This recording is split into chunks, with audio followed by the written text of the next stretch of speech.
할렐루야. 그리스도의 평강이 여러분 마음을 주장하게 하시기 바랍니다. 우리는 하나님의 어제 말씀에 사랑의 빚진 자다, 그렇게 이야기를 했습니다. 빚진 자는 참으로 이렇게 그런 거죠. 빚 갚고 안 갚고는 이제 빚진 자에게 달려 있는 거예요.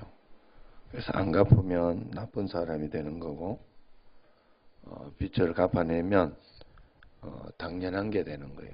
우리가 하나님 앞에서 이런 삶의 모습이 되어버렸어요. 우리는 하나님 앞에 빚진 자가 된 것이기 때문에 끊임없이 이렇게 갚으려고 할 때 우리는 당연히 하나님 앞에 잘하는 것이 된다는 것입니다. 그러므로 육신적인 어떤 그런 모습, 육신적인 어떤 그런 것으로 살려고 하면 안 됩니다. 잔꾀를 가지고 그렇게 살려고 하면 안 된다 하는 겁니다.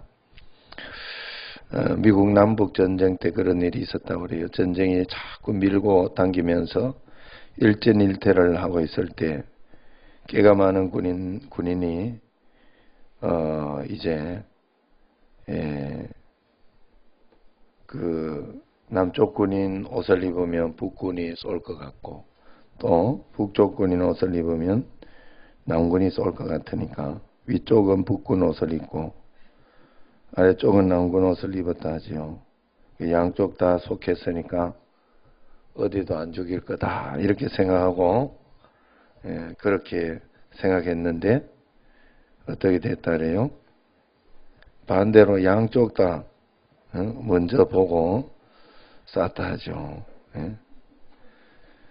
우리가 하나님 앞에서 이렇게 내 계산, 내 생각으로 그렇게 살아서는 안 됩니다. 오직 하나님의 말씀 가운데 한 걸음 한 걸음 살아야 돼요. 육신이 우리 속에서 인간의 욕심, 사람의 생각, 사단의 유혹을 자꾸 불어넣을 것입니다. 그러나 우리가 구원받은 자라면 반드시 알아야 하는 것이 성령의 감동이 있습니다. 우리에게는 성령의 감동을 따라 육신의 생각을 과감히 이제 죽여야 됩니다.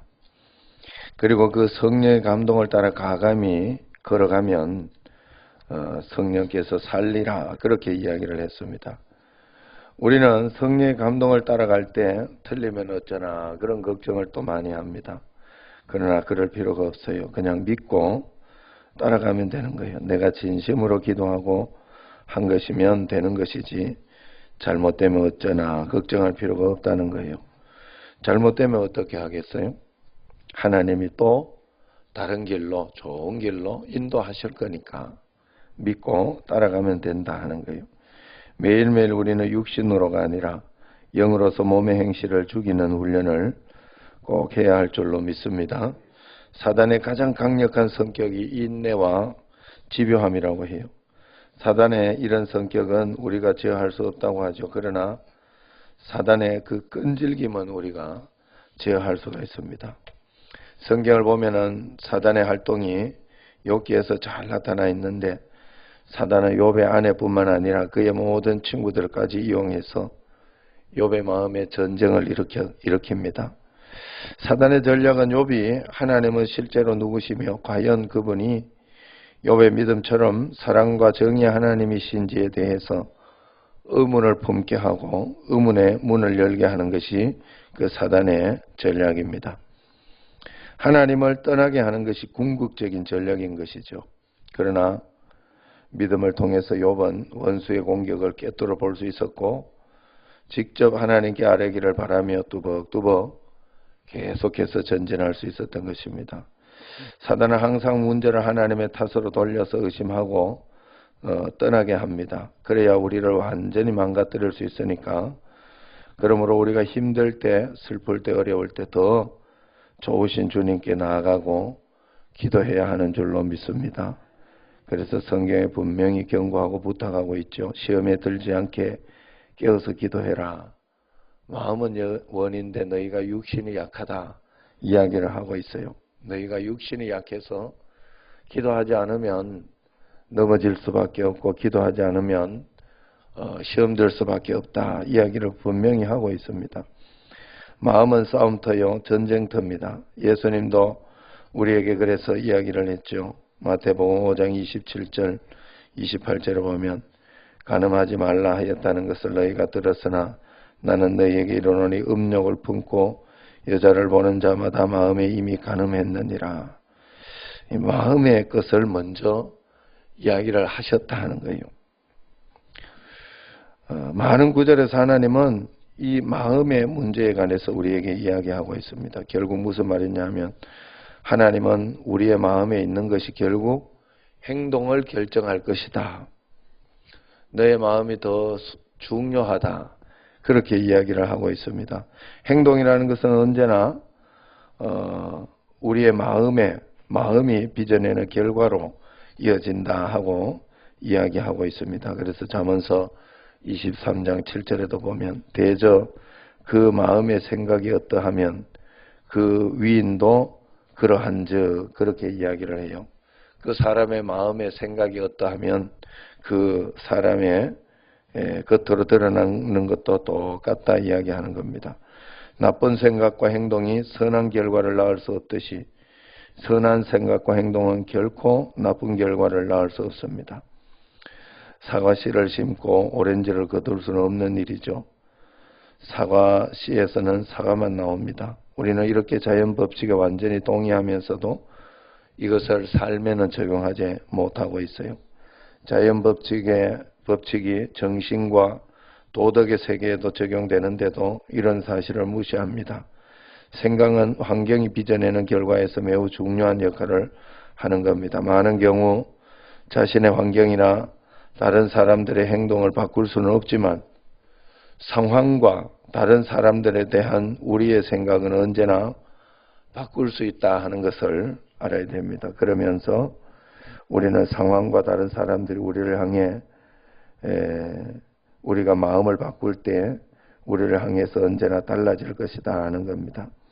우리는 늘 자신의 환경을 선택할 수는 없지만 내 생각은 선택할 수 있습니다. 이것이 믿음에서 굉장히 중요한 위치를 차지한다는 사실을 절대로 잊어서는 안 됩니다. 그러므로 우리는 언제나 우리의 시각을 따라서 간접적으로 내 자신의 환경을 만들어낼 수 있다 하는 겁니다.